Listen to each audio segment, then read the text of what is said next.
बैठा हुआ है। उनके पिताजी सोच रहे हैं कि बेटी तो शहीद हो गई, अगर बेटा के कोई जॉब हो जाता तो शायद हमारी रोजी रोटी भरण पोषण चल जाती। ये सही बात है कि नहीं? ये सोच होता है कि नहीं होता है?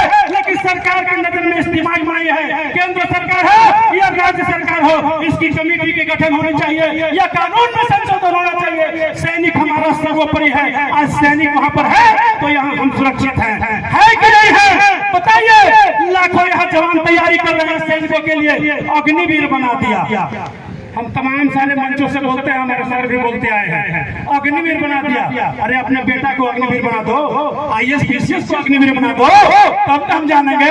74 साल के प्रधानमंत्री जी अपने आप को प्रधानमंत्री कहते हैं, बुरा नहीं मानेगा अरुण जी, भाजपा नेता यहाँ बैठे हुए हैं, बुरा नहीं मानेगा। लेकिन जो सच्चाई है इस बात को जरूर हम कहेंगे कि माननीय प्रधानमंत्री जी 74 साल की उम्र में आप प्रधानमंत्री रह सकते हैं और 24 साल का लड़का अग्निवीर रिटायर होकर घर आ जाता है। ये कौन सा नियम है जी? कहाँ का नियम है? हमारे बदौलत आप सरकार में बैठे हुए हैं, हमारे बदौलत आप नून रोटी चखना कर रहे हैं, बोलना नहीं चाहते उस मैटर पर, और हमको आप अपमान कर रहे हैं 4 साल की नौकरी दे करके। अरे आने वाला दिन में ये 4 साल में जो पूर्व सैनिक जो आ रहे हैं ना, जब पहले सैनिकों की आरक्षण मिला नहीं, ये अग्निवीर जब आएंगी इनकी 50 मास्टर हो जाएगी। कहाँ से रोजगार देंगे? ये कहते हैं कि हम उनको रोजगार देंगे, रोजगार नहीं मिलेगा तो क्या करेगा वो अग्निवीर?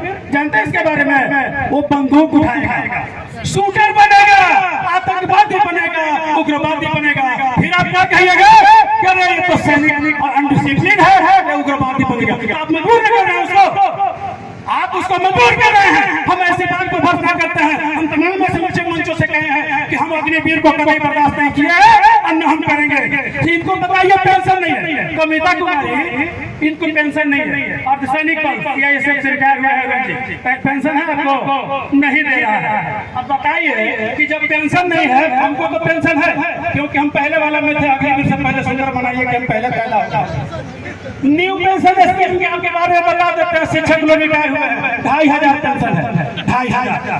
सोच लीजिए हमारे नेता तेजस्वी जी 2500 तो ऐसे ही अपने सरकार में घोषणा किए हैं कि आप मिस मारिए 2500 आपके खाते में आएगा। बताइए ऐसा बात है कि नहीं है? वृद्धा पेंशन, अब उसको 2500 पेंशन आप NPS के सिस्टम में दे रहे हैं।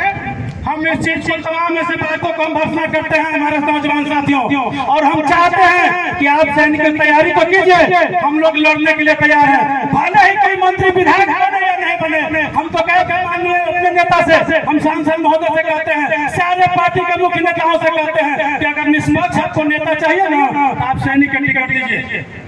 अब अगर नहीं जीत के दिखा दिया तो मैं मुँह से हो सकता है और ये बात उचित है। हरियाणा में देखे होंगे सर, अपने गठबंधन के कांग्रेस से उन्होंने अपने खिलाड़ियों पर भरोसा जताया और टिकट दिया खिलाड़ियों को। तेजस्वी जी भी बात रखे थे, ये कोई खिलाड़ी नहीं जीता।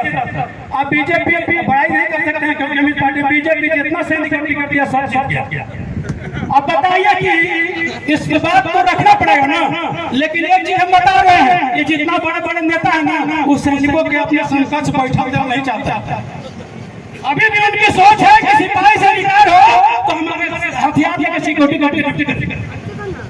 लेकिन इसको पता नहीं कि हमारे जैसे पहले ये किया हुआ लोग सेना में है, तो उस चीज को हम नकारेंगे नहीं। हम आज बहुत बात बोले नहीं है, बोलेंगे। हम माननीय नेता से कहेंगे बहुत कमियां हैं सर, आज शहीद का मंच था, अगर ज्यादा भी बोल दिए तो हम क्षमा प्रार्थी हैं। लेकिन ये सब चीज बहुत एकदम धरातल पर लाने वाली चीज है सर, जरूर किया जाए ताकि आने वाला दिन में हमारे सैनिक का मतलब उत्साहित है। छात्र नौजवान छोटा लड़का है कि चाहेगा कि हम आगे बढ़े और सैनिक में जाए और इस चीज को हम करें। इसी बात को आगे बात को समाप्त करते हैं और जय हिंद, जय भारत, जय शहीद कविता यादव, जय सैनिक, जय पूर्व सैनिक फ्रंट एसोसिएशन। धन्यवाद।